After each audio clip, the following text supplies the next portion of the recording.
Welcome to another edition of WRAL Triangle and Two. I'm Mark Bergin. He's Luis Fernandez, recapping an absolutely loaded week of football. Luis, we're going to start right off the top. Panthers losing to the Seattle Seahawks. Andy Dalton really isn't even the biggest problem with the Panthers team currently, Luis. I'm of the opinion, though. Why is he throwing the ball nearly 60 times in a game? Not a recipe for success. Want to get your thoughts from the Panthers' loss to the Seahawks on Sunday. Yeah, that's what stood out to me too.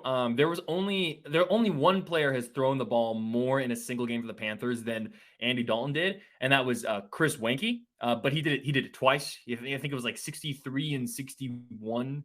I want to say back in like 2001 and 2006, which is pretty wild. Like more than Cam Newton ever threw the ball in a single game. More than I think the most recent iterations of this are like Kyle Allen. Not Sam Darnold. I think Taylor Heineke was up there in one time. And the theme was in all these situations recently where it's been like, a quarterback has thrown the ball more than 50 times to the Panthers. It's all been a loss. Every single one. Every single one was a bad performance. So Andy Dalton probably had the best performance of the bunch. But I don't know. It was one of those games where the Panthers played well in some areas, stopping the Seahawks in the red zone so often and forcing their first, I think it was 15 points to be just field goals. Jason Myers' leg got to ice it up or something at this point. That is good from the defense, especially when they were hurt so often. You saw a lot of players leaving the game, C.J. Henderson, Frankie Louvu, on top of Shaq Thompson's injury. So that was definitely a tough position for the Panthers to be in. I'm just a little confused offensively with what's going on. I think part of the reason they're not running it all the time is because they don't really have the run blocking to do it right now. It's in some of those ways you saw the passing game serve as an extension of the running game, but it just feels to me like the Panthers are still searching for an identity. And I don't know what they are at this point. I don't think they know what they are. This is the first 0-3 start, even though the Panthers have been bad the past few years.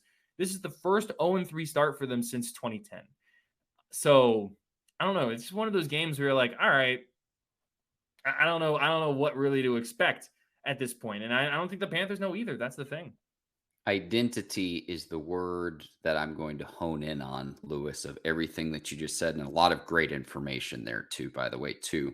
You bring in Miles Sanders to move the chains, the Super Bowl experience, being in the Super Bowl with the Eagles a year ago.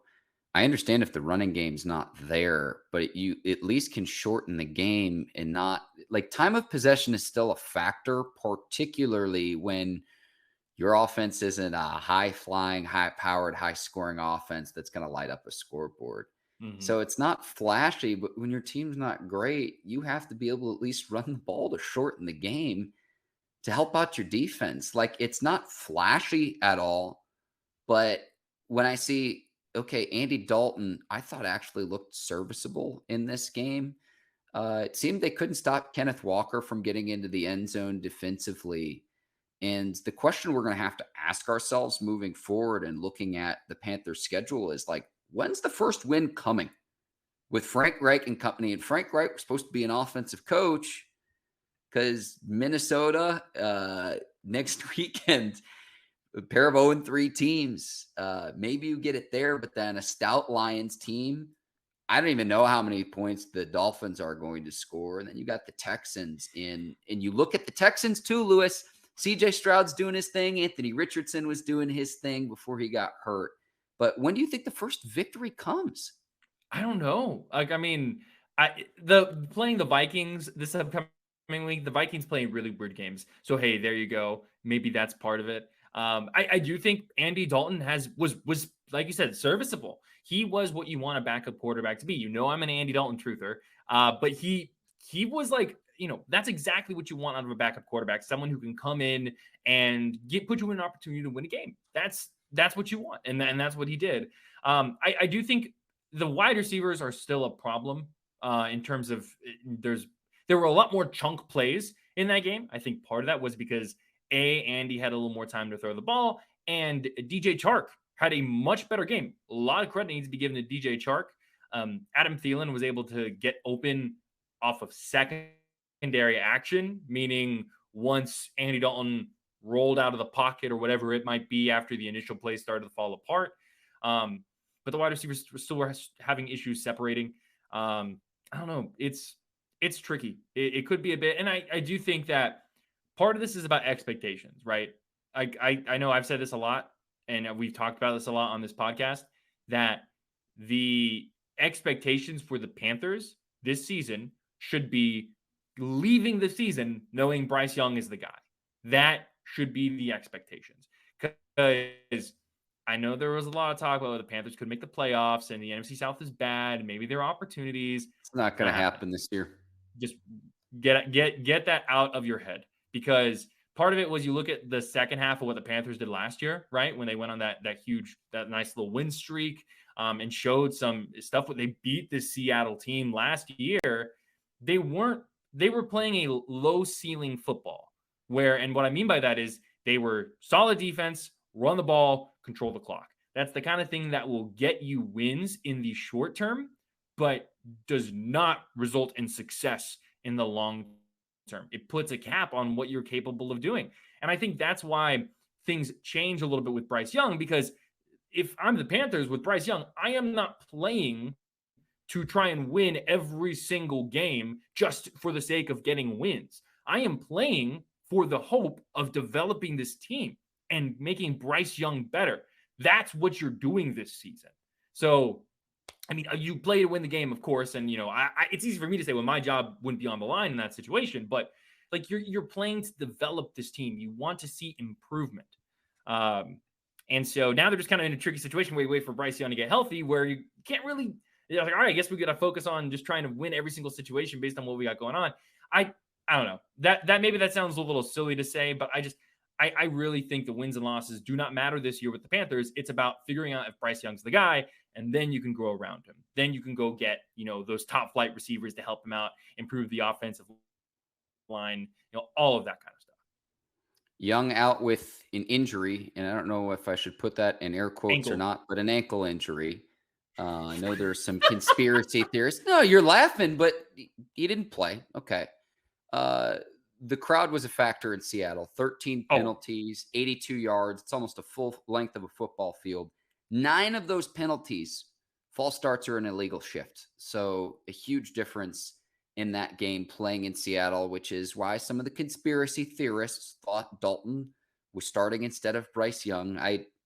I'm curious to see, is Young back this week? Are they going to wait another week? If you don't take care of business against the Vikings, against the Lions, you're not going to be favored. Against the Dolphins, you're not going to be favored.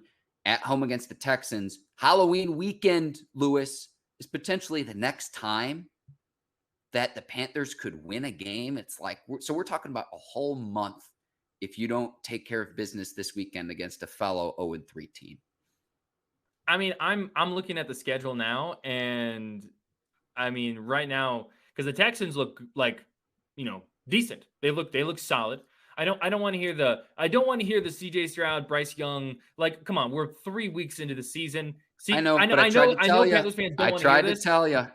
I know Panthers fans don't want to hear this, but the Texans have a better infrastructure around Bryce Young right now, offensively. CJ Stroud. Stroud. Oh, did I say CJ Stroud? Yes. So the Texans have a better system set up around them at the moment offensively. So no, but I mean, I look at that schedule, and like the only time I'm at that game, in those games where I'm like, oh yeah, that's a win. Bears, November 9th. It's September 25th when we're recording this. That's not good. And remember, the Bears have the Panthers pick. Yeah. Well, and here's the thing, Mark. We're only 3 weeks into the season. So a lot of things change, a lot of things grow, a lot of things develop. So, there's frustration from Panthers Nation, I'm sure. But at this point, you just got to take it week by week. Understand you're not playing for the playoffs. You're playing to get better this season. That's how I view it. It's a process. And I know after years of Matt Rule's process, I'm sure it's quite frustrating. But I mean, that's just it. That's just what it is. It's just the reality of the situation. I'm sorry to tell you that. That's just what's going on.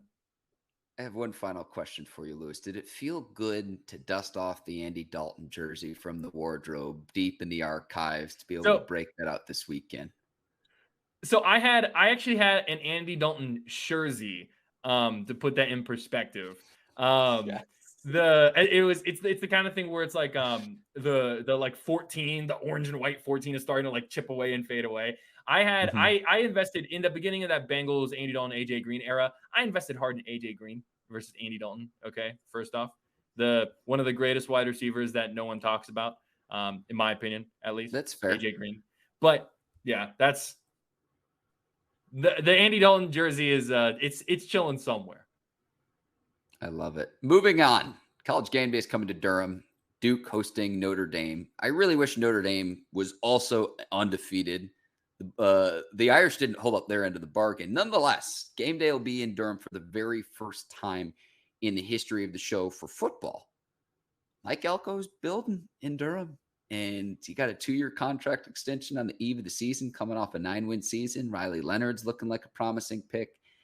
I hope we could get a sellout in Durham for this game. The Irish fans travel well, as we saw a few weeks ago against NC State. So I think that we will. But it was like a few weeks back, Duke's playing Northwestern. The stadium's half full or half empty, whichever perspective you want to look at it. But there's some excitement in the Triangle and Riley Leonard. Like, I wouldn't go as far to say Heisman campaign, but they knocked off Clemson. If they beat Notre Dame too, No, you're not even going to entertain it. no, okay. This is what I will say. First off, like so much credit has to be given to Mike Elko for what has happened. Truly, Okay? like what Duke has been able to do is incredible. For them to have the kind of success that they have had to garner Mhm. the national attention that they have garnered. I mean, they're what 17 in the country right now. And some people would argue there are teams ahead of them that probably shouldn't be ahead of them. Like it feels sacrilege to say, but like Alabama or something like that. Like, hey, Duke's undefeated. So there's a lot of credit that needs to be given out. I don't think there's going to be an issue with them selling this out because it just that Clemson crowd was just electric, and I think that's going to be a pretty similar environment to what you're going to see. I do. You hit the nail on the head there, though, Mark. I was like, man, if I wish Notre Dame would have finished that, not just because I picked them to win, but like, what are you doing? Regardless, no, it's very exciting. I don't know what I don't know how Duke is going to perform in this game. I think the two teams are similar in a lot of ways right now. Just strong defense, wants to run the ball. Really, I think it's just going to come down to can Duke get stops against Notre Dame, and then Riley Leonard versus Sam Hartman. That's going to be fun. Notre Dame deserved to lose Saturday night against Ohio State. I'll walk you through why. Wasn't the last. I'm serious. I'm being dead Yeah. serious right now. Not only on the touchdown that Notre Dame gives up late in that game, 10 players on the field. The play before, you have 10 players on the field. You have coaching staff that's massive. You have guys up in the box. You have the players on the field. Like, Lewis, you played football. If your teammate's not lined up next to you, hey, where's the edge rusher? Where's the defensive end? And I didn't notice it at first. I saw an overhead shot, and it's like Jeff Schwartz, who's a great football analyst, is like, I guarantee they're missing an end here because you had 3 down defensive linemen all to the right of the center for Ohio State. On back-to-back plays, that happens. So that's one thing. DJ Burns trying to make a play, breaks on a ball goes through his hands. Excuse me, not DJ Burns. DJ Brown, the defensive back for Okay, I was about to say, I was like, which Notre Dame. we talk DJ NC State? DJ Brown for Notre Dame. You got to make a good team is going to take advantage of your mistakes. That's what Ohio State did. I don't think either. Yeah, If Notre Dame had won the game, I don't think Ohio State's going to win the national title this year. But you have to be accountable for your own actions. Having 10 players on the field for not 1 but 2 plays, like for that final 4th down play, I am sending a lineman sprinting on the field, Lewis. Sprinting. Not 1, 2 plays. You lose the game. Well, call the, it's one of those, it's kind of like a recognition type thing, right? Like I'm watching it live. They line up, getting ready to go, and I go, oh, run to the left side. because there was nobody there. You had two linebackers standing up. And I think part of it too was you got what, 2 seconds left, I think is what it was at that point. So run kind of made sense to me in that situation because you're going to get one play regardless. And like, if you're Notre Dame, just jump offside in that situation. They're going to move the ball, what, a foot closer? Is that going to make the difference versus having 10 guys on the field? I don't know. It's easy to be a Monday morning quarterback, but just something to think about. I just wish this game were undefeated going in. Credit Duke, though. So Duke enters as a 5.5-point underdog. We'll see what they need to do. I'm nervous that Notre Dame's going to come out for blood in this game and be mad that they lost the Ohio State game versus if they had beaten the Buckeyes and says, oh, we'll roll into Durham. We took care of the Big Ten's best. Little Duke, and they were looking past Duke. And it's just the mentality going into this game. And look, I saw Notre Dame play against NC State and Raleigh. They have some big boys up front. And if you're looking at two players to watch, Joe Alt at the left tackle position is a massive human. He completes his assignment and moves bodies at the line of scrimmage. And then Morrison, the cornerback, he'll be an NFL player coming off a freshman season where he had 6 picks. He's in the right position, right place. It seems like on every single play in coverage. Those are the two players with Duke that you have to game plan for in advance of Saturday's matchup. Agreed. And listen, 2 things. If we want to look at the transitive property of football, right? Clemson almost beat, top 5 Florida State this weekend. I understand different times of the season at Clemson, all that stuff. But, there's something to keep in mind, showing that Duke is not a fluke. But also, I think you look at just what Duke is going to have to do to win this game. And I think it is going to come down to that offense is going to have to score points. And that's tough to do. We saw this weekend how good that Notre Dame defense is, between that defense slugfest that was Ohio State and Notre Dame. But I think the offense is going to have to score points. It's going to have to make chunk plays. It's going to have to continue to execute in the red zone. That is what that offense is going to have to do in order to have success. I think it's going to come down to them. And I think it's going to be a fun game. I really do. I think it's going to be a tight, fun game. And I'm excited. It's one of, if not the biggest football games in modern Duke history. Yeah, obviously, the ACC championship game against Texas A&M a few years back and Johnny Manziel, that's up there as well. But it's definitely one of the biggest games Duke football has played in quite some time. If Elko and the Blue Devils pull off the upset, Duke then has to go back to Elko and say, we need to figure out your contract. I know they just gave him a 2-year extension, but Lewis, I'm being completely serious about this. Another program would poach him. I agree. Yeah, no, people already talking about the Michigan State job and things like that. If Duke wins this game, take care of Mike Elko, because coming off he wins 9 games after Duke hadn't won 13 consecutive ACC games, and you've got game day, and we'll see if this game can live up to the hype. Keeping it in the triangle, though, Lewis. NC State against Virginia, escaping on Friday night. I understand the Wolfpack have injuries at the safety position. I understand Jordan Houston is no longer on the team. The team's leading rusher going into this game. You're playing in a nationally televised game on ESPN against a winless Virginia team. Take advantage of that opportunity. It's a recruiting opportunity where someone gets to see you in the national limelight that otherwise wouldn't be exposed to NC State athletics. And it's, just be happy we won against a winless Virginia team.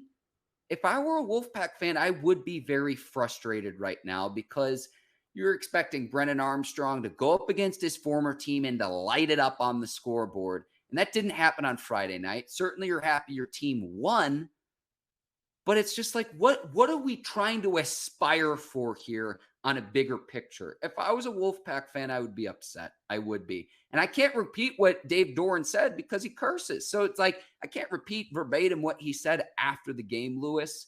But it's like, you have an opportunity on a national stage. Make the most of that. Make the best of that. And NC State plays again on Friday night. against Louisville here in Raleigh. That's another opportunity where you're going to have a nationally televised game. Everyone knows what ESPN is, Lewis. They might not know what the CBS Sports Network is, which is what you played on during the opening week of the season. It's a little bit harder to find. Making the most of the opportunity that you have in front of you instead of say, oh, well, we have players who have had injuries or we had a player who had a baby and all of these other things. Lewis, we have to do this podcast and people don't care what the final result is. They want to see the end product. And it's just like the reason why I get so passionate about this is Dave Doeren is one of the highest paid public employees in the state, and he's got a great opportunity. Make the most of that. And it's just like, I'm not seeing that. And in year 11, that's the frustration. I'm speaking for the Wolfpack fans in my impassioned plea here, Lewis. That's where this stems from. This is where this comes from. Yeah, I understand, things happen. And, there are reasons why certain games are harder than others. I get that. But it's just, you don't want to hear the excuses. You don't want to hear those type of things. I don't know. They're 3-1, and they're going to be hosting 4-0 Louisville on Friday. A Louisville team that has looked very impressive. Absolutely, just crushed Boston College this weekend. So I know you want to talk about opportunities. This is a prime opportunity for NC State. For everyone to say, hey, you're all the attention's on Duke football with College GameDay. UNC's 4-0 for the first time since 1997. Hey, don't forget about us. It's a prime opportunity for NC State. I wish we knew more about the circumstances of Jordan Houston's transfer as well. We can report the information that we're given, Lewis, as people who cover the team and write about it on WRALSportsFan.com. And look, they do get the win, but it's against a winless Virginia team. You escape by a 3-point game. And it's like, okay, look at NC State's schedule the rest of the way. And you got Louisville this weekend in your backyard, an undefeated team. Marshall, potentially you go into that Duke game on October the 14th with 2 more wins on your resume. You should, if you take care of business. Back-to-back home games. You should be 4-2. Clemson on Halloween weekend, where I'm looking at it, and it's like Clemson may very well be down this year, Lewis. But let's be honest here. There's a reason why Dave Doeren's beaten Clemson once during his tenure. Let's be honest. Let's be real here. We'll wrap. Upbeat news. UNC's got a bye. They go into the bye week. Drake May throwing a left-handed touchdown. Going into the year, the question was, could Drake May adjust to the adjustments? And I think this is a special player. If he goes to the right fit and right franchise in the NFL, I don't want to look past this season too soon because UNC's rolling right now. But this to me right now, this might be the most exciting time we've seen in Triangle football history since when? I mean, it's been a long, long time. And UNC takes care of Pittsburgh this past weekend. Yeah, I was going to say, even if you just want to talk about, I'd love to, I need to honestly go back and see if I can find this info out. But I don't know the last time Duke and UNC would have started the season 4-0. And NC State, I don't think there's as much excitement about NC State as the other two, like we've talked about recently. But, they're still 3-1. For these 3 teams to be, 11-1 after 4 weeks, that feels pretty historic in some ways. Would love to find out more about that. I mean, yeah, UNC, I think there are going to be people who kind of box score watch a little bit with this UNC game against Pitt and say, oh, wow, look, Pitt jumped out to an early lead and look at X, Y, and Z. And, oh, wow, that fourth quarter was really weird and all this stuff. That game was over after the first score in the third quarter. And it was more about just UNC got uber conservative and just game managed the rest of the way. So I don't know. I think this UNC team is legit. I think their defense is the best it's been under Mac Brown. I think Nate McCullum, J.J. Jones, he was someone who was really taking a next step in this game. Had over 100 yards receiving. They've shown that they can score in multiple ways with Amarion Hampton, British Brooks, and that run game in general. My one concern continues to be pass blocking. I think it's solid, but can be exploited. So that's something I'm watching for. And some of that is a combination of Drake May making sure he gets rid of the ball quickly. And, not just on the offensive line, tight ends, running backs. So I think it's a bit of a synergy type thing, but they're in good position. I mean, they have this bye. You go into a bye week undefeated. That's always great. And then you've got Syracuse, who could very well be undefeated as well, going into Keenan next week. It's really exciting. I think you hit the nail on the head there when you said, it's really exciting time in Triangle football. When Mac Brown is comparing Nate McCollum to Josh Downs in the same sentence, that tells me everything I need to know. A guy who had the most targets, by the way, for the Colts in their ups against Baltimore. I love that you know that just off the top of your head. Lewis is a UNC guy through and through. And so, look, like, we'll see if the Triangle teams can keep it rolling. Game day in Durham is going to be fantastic. Can't wait to see Lee Corso and the boys there. Lewis, anything you need to plug here before we wrap up? This has been another edition of Triangle and Two. No, just stay tuned to WRAL this week. We're going to have plenty of coverage on that College GameDay, Duke versus Notre Dame situation. We're going to dive into the history a bit of it, just in terms of big picture with Duke football. Plenty of coverage for that NC State Louisville game on Friday, so make sure you stay tuned for that. It's a good football season so far. I'm excited. I can't wait to see what comes next as we are almost halfway through the year. For Luis Fernandez, I'm Mark Bergin. Thanks for watching WRAL Triangle and Two. We'll see you next week. Until then, take care. So long, everybody.